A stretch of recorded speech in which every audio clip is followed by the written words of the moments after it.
Hallo meine Freunde, hola madridistas, Real Madrid überlebt Munuera Montero und gewinnt mit 3:2 gegen Atletico Madrid. Und an einem Abend, wo wir über ein tolles Real Madrid reden müssten, über eine Remontada, über Traumtore, über Emotionen und ein traumhaftes Santiago Bernabéu, müssen wir wieder einmal über einen Schiedsrichter reden, dessen Leistung das gesamte Spiel überschattet hat. Trotz alledem versuchen wir heute in diesem Video dieses Spiel zu analysieren. Also viel Spaß beim Video.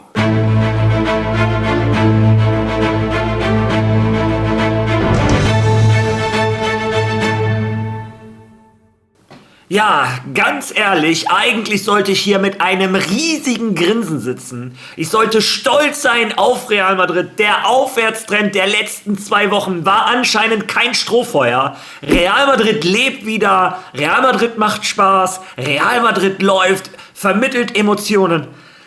Und trotz alledem sitze ich hier und bin ein bisschen betrübt und kann immer noch nicht fassen, was für eine rote Karte Fede Valverde bekommen hat. Bevor wir aber dazu kommen, lasst mich erstmal mit Zahlen, Daten und Fakten anfangen.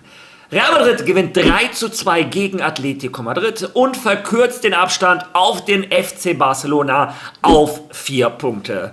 Die Katalanen haben ihrerseits mit einigem Schiedsrichterdusel 1:0 gegen Rayo Vallecano gewonnen. Unter anderem auch, weil Rayo Vallecano 100%ige Chancen hat liegen lassen. Also diese Meisterschaft ist noch nicht entschieden.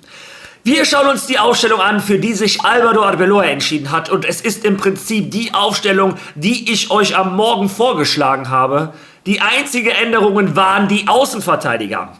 Ein Dani Carvajal hat für einen Trent Alexander-Arnold gespielt. Das lag anscheinend daran, dass der Engländer in der Woche zu spät zum Abschlusstraining gekommen ist. Wenn es da mehr Fakten gibt, erfahrt ihr es hier natürlich sofort. Und links hinten hat ein Fran Garcia gespielt. Das war der erwartete Spieler. Ich hätte lieber einen Álvaro Carreras gesehen. Ich glaube, im Laufe des Spiels hat man auch gesehen. Warum? Ja, das Spiel ging los und Real Madrid hat das Spiel in die Hand genommen. Real Madrid war die bessere, die dominantere Mannschaft. Aber man muss auch sagen, wenn Atletico Madrid nach vorne gekommen ist, haben sie für Gefahr gesorgt. Und Real Madrid hätte sich schon relativ früh belohnen müssen. Wieder einmal Fede Valverde. Der Uruguayer ist in der Form seines Lebens. Deshalb tut mir die rote Karte noch mehr weh, um ehrlich zu sein. Aber Fede Valverde muss nach ein paar Minuten schon das 1:0 machen, setzt sich über rechts wieder einmal durch, schießt den Ball an den Innenpfosten und der prallt zurück. Das hätte schon das 1:0 für Real Madrid sein müssen. Dann im Gegenzug tolle Kombination von Atletico Madrid. Die spielen echt einen schönen, sauberen Ball. Muss ich wirklich neidlos anerkennen. Llorente schließt ab von so 8-9 Metern vom Tor. Lunin macht eine tolle Parade. Ja, und Dani Carvajal haut einen Marcos Llorente komplett um. In der spanischen Liga haben sie diese Regeln geändert und solche Situationen nach der Schussaktion sind keine Elfmeter mehr. Man nennt das Jugada Residual. Aber ganz ehrlich, für mich ist das ein ganz klarer Elfmeter. Da muss Dani Carvajal niemals so rangehen. Er gefährdet die Gesundheit von dem Marcos Llorente. Der fällt auch übel auf den Kopf. Danach musste der nochmal raus, war wahrscheinlich benommen. Also ich muss ehrlich sagen, das hätte für mich einen Elfer geben müssen. Muss ich so zugeben.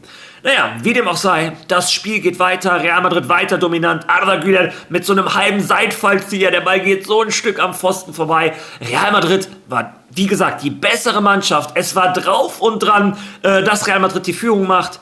Ja, und dann Atletico Madrid, Kontersituation über Lokman, der legt den Ball nochmal links auf Ruggeri, der bringt den Ball in die Mitte. Und was ein Giuliano Simeone da macht, das ist nichts anderes als Weltklasse.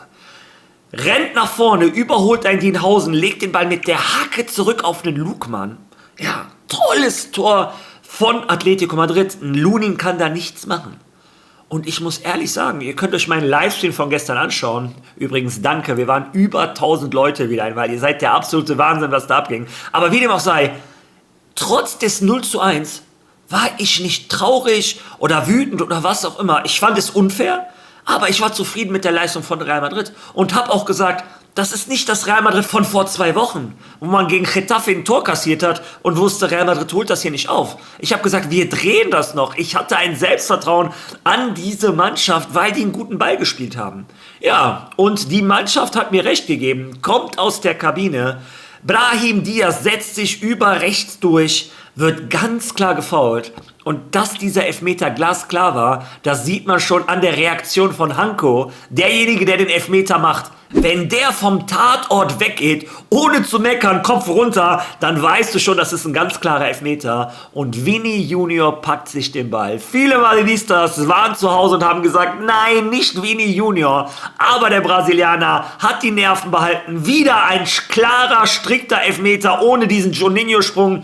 Schießt den Ball rein. Real Madrid macht das 1:1. Danach, 5 Minuten später, Fede Valverde belohnt sich für seine tollen Leistungen. Der Typ ist zurzeit der beste Fußballer der Welt. Was ist da los mit dem?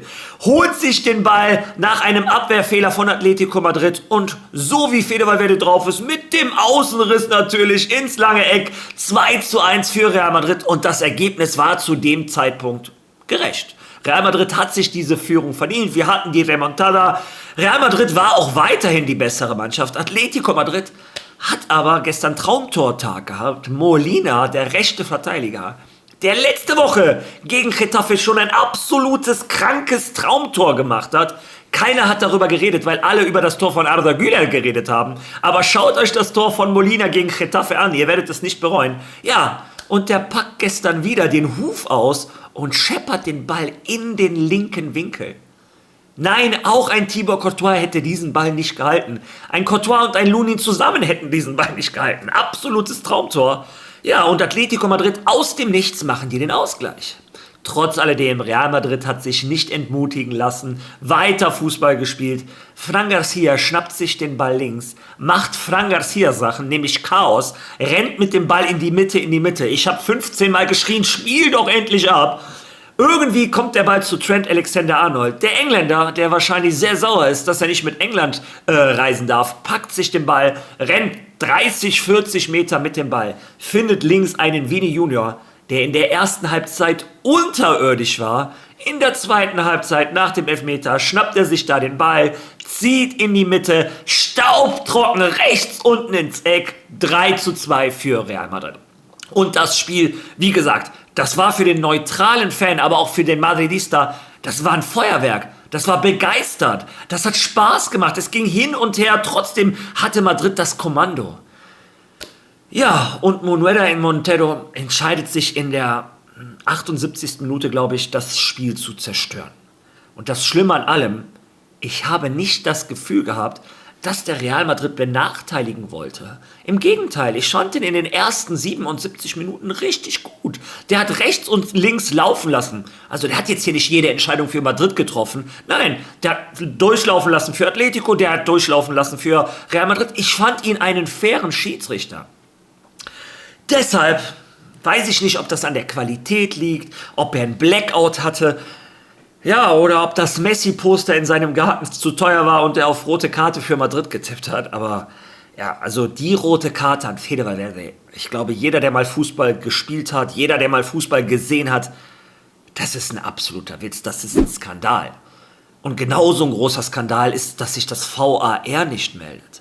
Ich glaube ganz ehrlich, der Manuela Montero hatte diese Vorgeschichte zwischen Baena und Valverde im Kopf und hat sich gedacht, oh, das war Absicht, was auch immer, ich gebe eine rote Karte. Aber das VAR muss ihm spätestens sagen, Bruder, komm mal raus, schau dir mal die Situation an. Mir ist egal, was die Spieler für eine Vorgeschichte haben, das ist keine rote Karte. Ja, und dann fing das große Zittern an.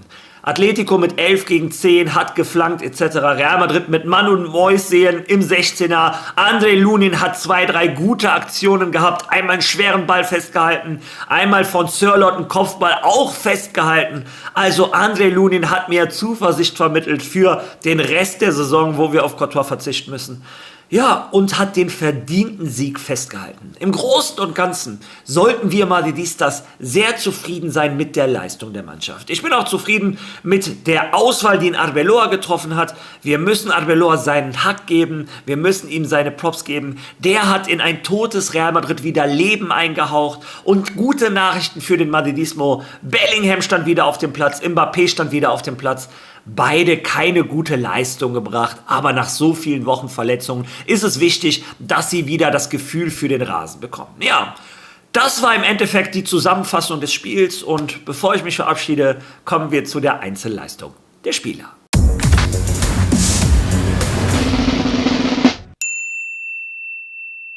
Ja, ein André Lunin, wie gesagt, kann an den Gegentoren nichts machen, hat uns in der Endphase gerettet, zweimal schwere Bälle festgehalten. Das gibt natürlich Selbstvertrauen für die Mitspieler. Tolles Spiel von André Lunin. Rechts hinten Dani Carvajal, der ist nicht bei 100%. Ich kann keine versprechen, dass wir den alten Dani Carvajal jemals wiedersehen werden. Aber was ich euch sagen kann, der ist weit weg von Prime Dani Carvajal. Meiner Meinung nach verursacht er einen ganz klaren Elfmeter. Kurz danach muss er wieder gelb sehen, weil er den Simeone komplett umhaut. Der war vom Timing ein bisschen off. Der hat alles gegeben. Ich hoffe einfach mal, dass er noch zur Form finden muss, denn Dani Carvajal ist eine Legende des Madridismus. In der Innenverteidigung Rüdiger und Hausen, beide ein tolles Spiel. Rüdiger sieht bei dem 1:0 nicht ganz sauber aus, im Großen und Ganzen, aber ein wichtiger Teamplayer hat mir gefallen. Dienhausen weiter in aufsteigender Form. Fran Garcia, wie ist der Mann Profifußballer geworden? Hui, also Fran Garcia, es tut mir leid, viele schreiben mir wieder, ich soll mit dem Hate aufhören, aber Fran Garcia hat für mich nicht das Niveau Real Madrid, hat er gestern wieder einmal unter Beweis gestellt, aber in seinen Möglichkeiten hat er alles gegeben. Dann kommen wir zum besten Mannschaftsteil von Real Madrid, dem Mittelfeld. Und das, obwohl Thiago Pitach wahrscheinlich das schlechteste Spiel hatte, seit er Spieler bei der ersten Mannschaft von Real Madrid ist. Hier und da ein paar sinnlose Ballverluste. Trotzdem hat der Junge eine unglaublich tolle Dynamik, viele Zweikämpfe gesucht. Naja, nicht sein bestes Spiel. Aber wir wissen, er kann es auch besser. Aurélien Tchouaméni, Bruder, der General in der Luft, am Boden. Ich sag immer das Gleiche. Aber Tchouaméni, wie gesagt, der ist auf dem Weg zur absoluten Legende. Der ist unantastbar. Der war es für Xabi Alonso, aber auch für den Álvaro Arbeloa. Toller Spieler, Aurélien Tchouaméni. Fede Valverde, wie gesagt, für mich unglaublich, in welcher Verfassung der Uruguayer ist. Hätte sich mit dem Tor früher belohnen können, hat sich danach belohnt. Wieder einmal einer der Besten auf dem Platz. Ja, wer in der ersten Halbzeit der Beste auf dem Platz war, wieder einmal Arda Güler. Dieser Typ ist nicht normal, was für eine Sicherheit der in die Mannschaft bringt, was für eine Ballkontrolle, wie der sich aus schwierigen Situationen befreit, wie der es schafft, dass Real Madrid Fußball spielt. Ich habe euch gesagt, wir brauchen dieses Verbindungsstück zwischen Abwehr und Angriff und Arda Güler hat das wieder einmal unglaublich toll gemacht. Hätte sich auch fast mit einem Tor belohnt. Ja, vorne im Sturm, was soll ich sagen, beide keinen guten Abend erwischt, sowohl ein Brahim als auch ein Vinny. Brahim irgendwann ausgewechselt worden. Naja, und bei Vinny muss ich das ein bisschen korrigieren. Keine guten ersten 45 Minuten, denn in der zweiten Halbzeit, was der da geliefert hat, zeigt einmal wieder, warum ein Vinny Junior nicht ausgewechselt werden darf. Das 3:2 ein Traumtor, beim Elfmeter die Nerven behalten. Ja, und hier und da Atletico Madrid zur Verzweiflung gebracht. Auch als er ausgewechselt wurde, genau wie ein Arda Güler, genau wie ein Brahim, ein Arbeloa, nimmt die alle in den Arm, umarmt die. Die Stimmung in der Kabine ist toll. Family FC ist zurück. Die Einwechselspieler haben mir persönlich jetzt nicht gefallen, aber jetzt ist erstmal Länderspielpause. Die Jungs sollen wieder ein bisschen mehr Minuten sammeln und ich bin der festen Überzeugung, ein Camavinga, ein Mbappé, ein Bellingham werden natürlich Real Madrid weiterhelfen, wenn sie wieder topfit sind. Ja, im Großen und Ganzen war das meine Einschätzung zum Spiel. Ich freue mich, dass wir die 3 Punkte zu Hause gelassen haben, dass wir in der Meisterschaft noch im Rennen sind. Wie gesagt, dieses Real Madrid vermittelt mir das Gefühl, die Meisterschaft ist noch drin. Ja, ich bin gespannt, was ihr zu dem Spiel zu sagen habt. Vielleicht sehe ich es ja falsch und ihr sagt mir, Mario, das ist eine rote Karte. Lasst mir eure Meinung bitte in den Kommentaren. Wenn ihr schon mal da seid, wäre es schön, wenn ihr dieses Video liken könntet, wenn ihr es hypen könntet. Wer noch kein Follow da gelassen hat, drückt drauf. Es sind immer noch knapp 50% der Leute, die meine Videos sehen, haben kein Follow da gelassen. Wäre schön, wenn du den Kanal unterstützen könntest. Und ansonsten schlage ich vor, wir sehen uns morgen wieder. Bis dahin. A la Madrid!